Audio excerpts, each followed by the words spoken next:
Now look at to question number 3. Question number 3 जो है given किया है, center of circle is O and PO is the angle bisector of angle APD. We have to prove AB equal to CD. यहाँ पे cord जो है वो equal है, OP जो है वो एंगल बाइसेक्टर है. कंस्ट्रक्शन में आप OE और OF को ज्वाइन कर देना. ओके इस यहाँ पे देखो, जब आप ज्वाइन करते हो ना, दो ट्रायंगल बने हैं. कौन कौन से ट्रायंगल? POE और दूसरा ट्रायंगल है POF. दो ट्रायंगल बने हैं हमारे पास में. ठीक है, कॉर्ड को इक्वल प्रूफ करना है. हम यहाँ पे अगर कहीं कॉन्सेप्ट लें कि सेंटर से इक्वी डिस्टेंस जो कॉर्ड होते हैं वो इक्वल होते हैं, ये आपने थ्योरम पढ़ा हुआ है ना. तो हम अगर प्रूफ कर दें कि OE इक्वल है OF के, मतलब सेंटर से अगर दोनों कॉर्ड की डिस्टेंस इक्वल है, तो अकॉर्डिंग टू थ्योरम ये दोनों कॉर्ड इक्वल हो जाएंगे. अब ये दोनों को इक्वल प्रूफ करने के लिए हम दो ट्रायंगल लेते हैं. एक ट्रायंगल हमारे पास में है PEO और दूसरा हो जाएगा PFO. ठीक है, इन बोथ ट्रायंगल ये एंगल बाइसेक्टर है, तो एंगल 1 इक्वल हो गया किसके? एंगल 2 के. और क्या लिख सकते हो? दैट यहाँ पे भी 90 डिग्री बनाएगा क्योंकि परपेंडिकुलर बाइसेक्टर होगा, और यहाँ पे भी 90 डिग्री बनाएगा, है ना. तो डबल ए क्राइटेरिया से, डबल ए कॉन्ग्रुएंसी और OP दोनों में कॉमन साइड है, तो AAS इस क्राइटेरिया से आप क्या कह सकते हो कि दोनों ट्रायंगल जो हैं वो कॉन्ग्रुएंट है. और कॉन्ग्रुएंट है तो इसके कोरस्पॉन्डिंग पार्ट जो है OE इक्वल हो जाएगा OF के, है ना. और जब OE इक्वल हो गया OF के, दैट मीन्स सेंटर से दोनों कॉर्ड की जो डिस्टेंस जो है वो इक्वल हो गई. If the chord distance are equal then the chord are equal. Okay, तो ये है आपका क्वेश्चन नंबर 3. इसको आप इजीली जो है वो लिख सकते हो. क्या क्या स्टेप लिखोगे? सबसे पहले तो आप इसमें गिवन किया हुआ है, given that OP is angle bisector.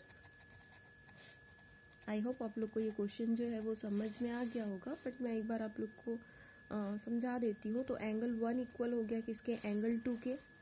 Okay, and जो एंगल E है वो इक्वल है किसके? एंगल F के. Both are 90 degree. And OP equal हो जाएगा OP के, क्योंकि दोनों में ये जो है वो कॉमन साइड है.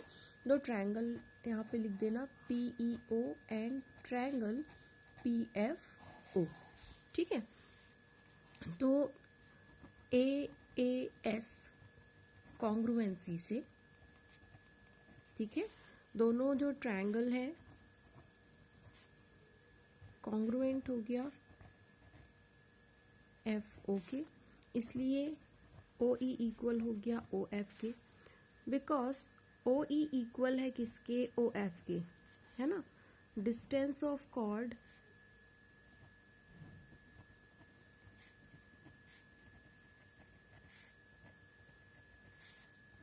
From center is equal, so chord are equal. ये है आपका क्वेश्चन. ठीक है, now question number 5. Question number 5 में क्या गिवन किया है? Two equal chord AB and CD in a circle with center at O meet at the right angle at the point of E. If P and Q are midpoint of chord AB and CD, then we have to prove that OPEQ is a square. Okay, look at to the given figure. यहाँ पे AB और CD क्या है? दो equal cord है. Okay, equal given किया हुआ है, कॉर्ड जो है वो इक्वल है. ओके, और ये दोनों जो है पॉइंट E पे एक दूसरे को इंटरसेक्ट करते हैं. P और Q इनके मीट पॉइंट है.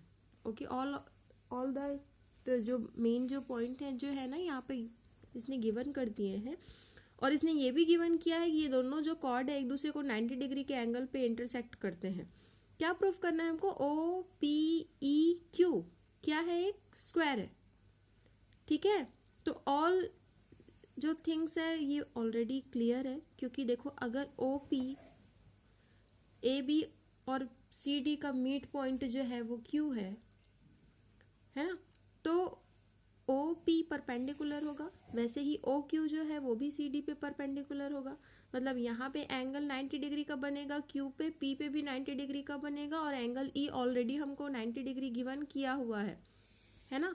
तो हमको सिर्फ ये जो एंगल जो है ना ओ, ये 90 डिग्री प्रूव करना है। तो अगर हम इसको एक क्वाड्रिलेटरल देते हैं जिसके 3 एंगल 90 डिग्री के हैं, तो ऑब्वियस है 360 से माइनस कर दोगे तीनों के सम को, तो ये 90 डिग्री आ जाएगा। Okay, rest of this is O P और ओ क्यू तो ऑलरेडी इक्वल होंगे। क्यों भाई? क्योंकि ये दोनों तो इक्वल कॉर्ड के इक्वल डिस्टेंस है ना, मतलब इक्वल कॉर्ड इक्वल डिस्टेंस पे होते हैं, तो ओ पी इक्वल हो गया किसके? ओ क्यू के, है ना।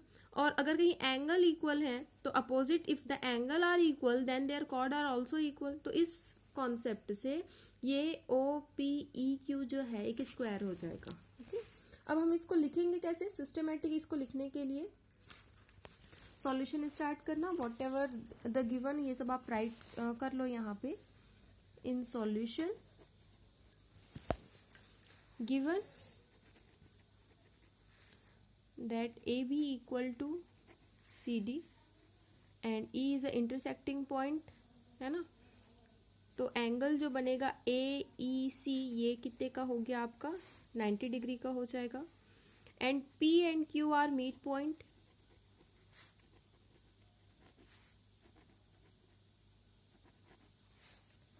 Of AB and CD। Proof करना है हमको दैट जो बना हुआ है O P E Q quadrilateral is square, है ना। प्रूफ स्टार्ट करो आप। Given A B equal to C D, so half of A B is also equal to half of C D. Okay, तो PB की जो length है वो equal हो जाएगा किसके? इधर से आपकी लेंथ हो जाएगी क्यूडी। वैसे ही अगर आप सिमिलरली प्रूफ करोगे तो जो एपी की जो लेंथ है वो इक्वल हो जाएगी किसके? क्यूसी के, जो क्योंकि दोनों जो है वो मीट पॉइंट है ना।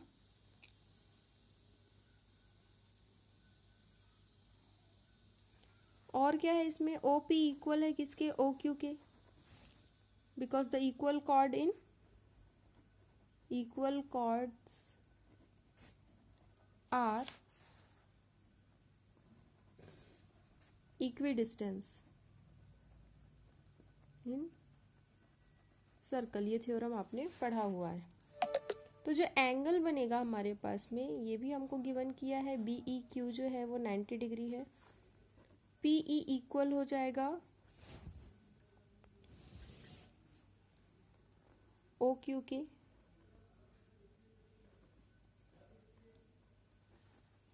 Opposite sides of opposite angle, opposite side of equal angle, है ना।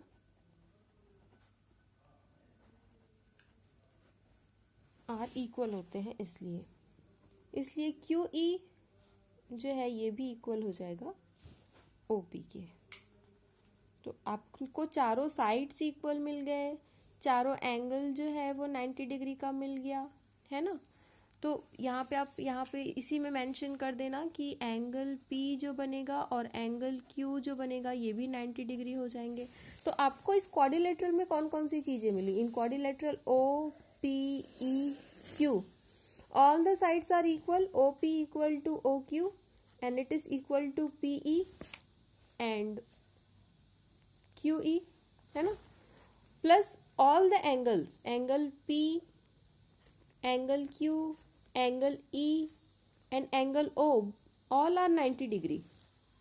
ओके, सो जो गिवन क्वाड्रिलेटरल है OPEQ इज स्क्वायर।